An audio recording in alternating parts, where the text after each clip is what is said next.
Hello, welcome to today's recitation. Today we'll be talking about the effects of light as a wave. First, we must discuss the mathematics of waves in order to understand the effects that waves had on physics. First, in free space, we saw that Maxwell's equations can be written as a wave equation. We saw that the second-order derivative with respect to space, represented by this upside-down triangle, is proportional to the second derivative with respect to time. The factor that's relating the two is the speed at which the waves travel at. In this case, we call it c, which is the speed of light. The solution to this wave equation is written below. In general, because it's a second-order partial differential equation, we will have two unknowns, and one variable that will describe exactly what the wave is like and the nature of the wave. This quantity is omega. Omega is the frequency of the wave. This will be given to you. It is inversely proportional to the wavelength, and k is related to omega as omega divided by c. In addition, we know that k is 2 pi over lambda. K is also known as the wave number. E naught, over here, is the amplitude of the wave. Delta is the phase shift. If we look at this diagram, delta is the amount that this wave is displaced from the origin, whereas E naught is the maximum of the wave. So this information is written here. The frequency will also describe how quickly the wave oscillates. This is related to color. The more quickly the wave oscillates, the higher the frequency. The higher the frequency and shorter the wavelength, the more blue the light is. The lower the frequency or higher the wavelength, the more red the light is. The next important physical effect comes from interference. So we want to know what happens when two waves interact with each other. They interfere. They constructively interfere if given two phase shifts, delta 1 and delta 2. Their phase difference is 2m pi, where m is a natural number. This means it's an even multiple of pi. They undergo destructive interference if the phase difference is an odd multiple of pi. As we can see here, this is constructive interference. The green and the red waves line up, and so the blue wave will be much larger as they pass by each other, whereas in destructive interference, the green and the red waves are opposed, and the blue wave is actually now much smaller than both of them. Now, the question is, where do phase shifts come from in physics? There are two places they come from.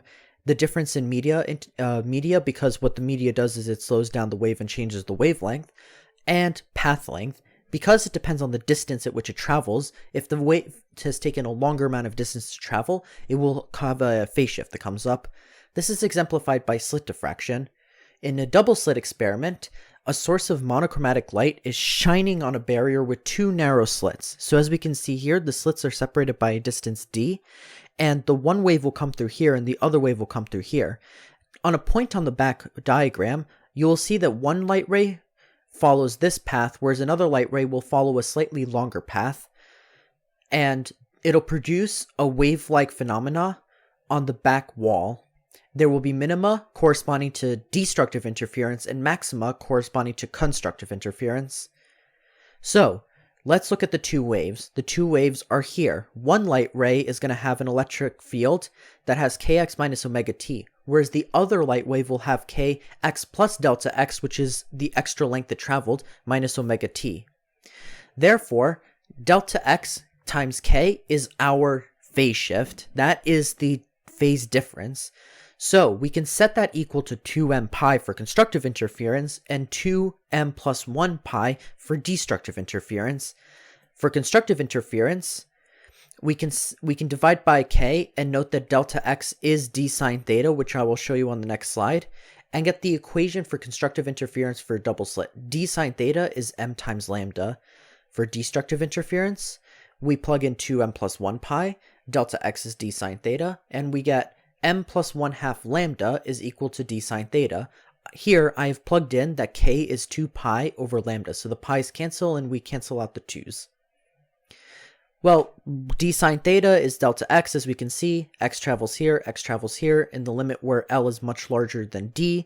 We end up with this being the opposite side of our angle, so d sine theta is the side here, that extra delta x. So let's go through an example. What we have is monochromatic light, which has a wavelength lambda, directed at a double slit arrangement with the separation d. Then we consider the same situation, except what we have is d prime. So we set up a different double slit arrangement. Then we note that in the first arrangement, the position of the second interference, which depends on theta, is the same position as the third interference minimum from the old setup. Good. So our first setup has a maximum, which indicate at the second interference, which indicates m equals 2. So I set up d sine theta equals 2 times lambda. M is equal to 2 since it's the second maximum. The third minimum, though, if we go back here, we can simply count it. 1, 2, 3. And what we find is that that is the position of the third minimum. So I can put 5 lambda over 2. And that is equal to d prime sine theta. The thetas are equal since they're at the same exact position on the back wall. So we can set sine theta equal to each other, and we obtain this ratio. We divide by d, get 2 lambda over d, and that's equal to 5 lambda over 2d prime. And then the lambdas cancel, and this becomes 5 over 4d is equal to d prime. The second origin of phase difference comes from optical path length. This comes from the fact that when you go through a different media, light slows down, and light also will reflect at a different phase. When it does that, that picks up a new phase factor. So, what is the phase difference for light passing through a medium of index of refraction n? Well, the effect of n is it changes k to nk. So for us, this means that the effective delta x is n times d, where d is the distance traveled by in the medium. For thin films, we have a region of n2 and n1. There is an additional phase shift if n2 is greater than n1 of pi.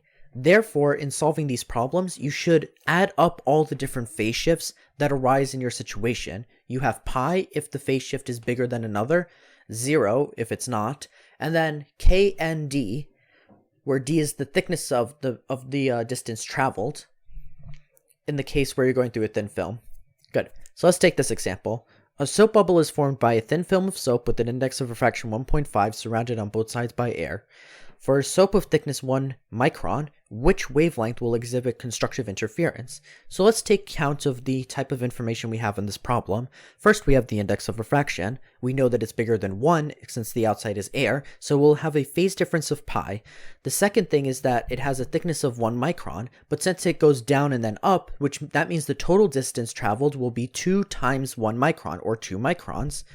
Then we know that we have to solve for the wavelength, so we need to look at constructive interference, which has 2m pi on the right-hand side, and we want to solve for lambda after that. So, since n soap is bigger than n air, there's a phase shift of lambda. The other phase shift is 2d, since the 2 distance traveled, and d is 1 micron, times n, which is 1.5, times k, which is 2 pi over lambda.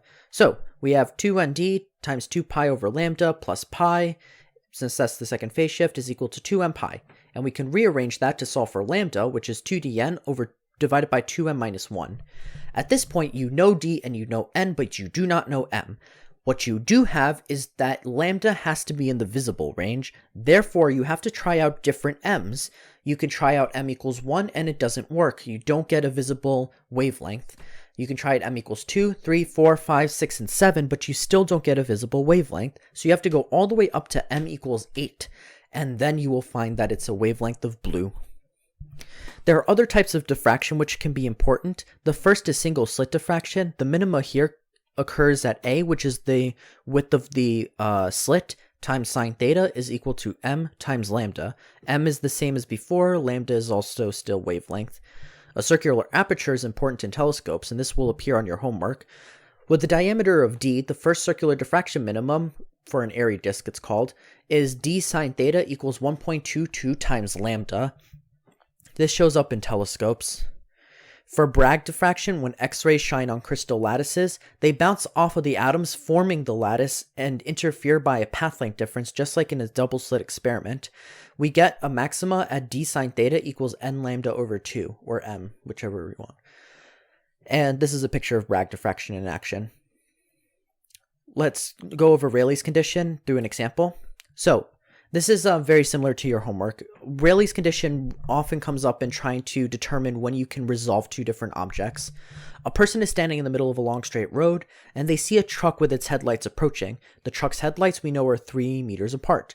Assuming that the headlights' point sources are emitting yellow light at a frequency of 600 nanometers, and the diameter of the human pupils are 5 millimeters, approximately how far is the truck from the person when he can resolve the two headlights?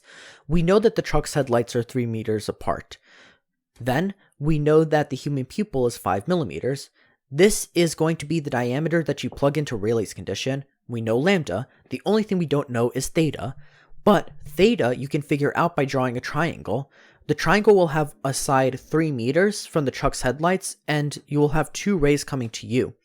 Then, half the angle, if you draw a line going right down the middle, will have a right triangle formed, and you'll have half the angle, with the opposite side being 1.5 meters, half of 3, and then d being the distance from the truck to you. In that case, you can set up tan theta over 2 is equal to 1.5 over d, since it's opposite, which is 1.5, half of 3, divided by d, which is the length going to you.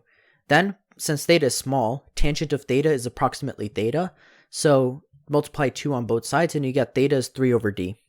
Then, since the diameter is 5 millimeters, we can plug it into Rayleigh's criterion or condition, the circular aperture. So d sine theta, since theta is small, is about d times theta. So theta is 3 over d. So d times 3 over d is 1.22 lambda. And then you can plug in d, plug in lambda, and you find that d is approximately 20 kilometers. Next, let's look at telescope focal length. This will cover 3b. We know that, as mentioned earlier, circular diffraction is helpful with telescopes in figuring out angular resolution. For an object, since the separation is x and the focal length is f, sine theta is about x over f. X corresponds to the radius of the first dark fringe. So when you're doing homework number B, sine theta is about theta, so approximately x is equal to f times theta, and the diameter is twice the radius. In optics, this is also relevant for point spread functions. So this is used to pick out resolution to make sure that you get the best image possible. This is an image of an airy disk, and this is relevant for making sure that the resolution of your pictures are good. This is relevant to my own research since I work with the Chandra X-ray Observatory. What I had to find was whether the light scattered off of interstellar dust was scattered so far that Chandra could not detect it. In order to do that, I needed to know the dispersion angle and also the focal length of the lens itself on the telescope, and this became relevant in sort of figuring out whether we saw a feature of graphite within certain spectra for faraway galaxies, the example galaxy being 1ES 1553. In your homework, you have a couple of problems. Number 1A is a double slit diffraction problem, but what you have to figure out is that the path length going to the bottom is in general going to be different, but putting in the glass lens is going to make the path length for one of the slits larger. You want to know which one has to get a larger path length in order to make sure that the central maximum occurs at the bottom. Then 1b, you need a thickness. The phase shift will go as L over lambda. You have to think about what the phase shift is. Think about the glass, it's a different medium. How does this change with n? So can you relate this to the number of fringes that has been shifted down? This is exactly similar to a thin film problem because it's going through a different media. Number 2 is a thin film problem. So for total reflection, you were looking at constructive interference and transmission is destructive. Use this information to find n and m. Go through our process where you plug in m's and see if it checks with the conditions you have for n, namely that n has to be greater than 1. And then you can use that to find lambda. 2b is a similar sort of process. You covered that very closely in class. Number 3 is a telescope problem, so think of the Rayleigh criterion. Assume that lambda is in the middle of the visible spectrum, so this will be important for knowing what to plug in for lambda. Thank you for coming to today's recitation, and I will see you at the final review, which I'll send out information about via email.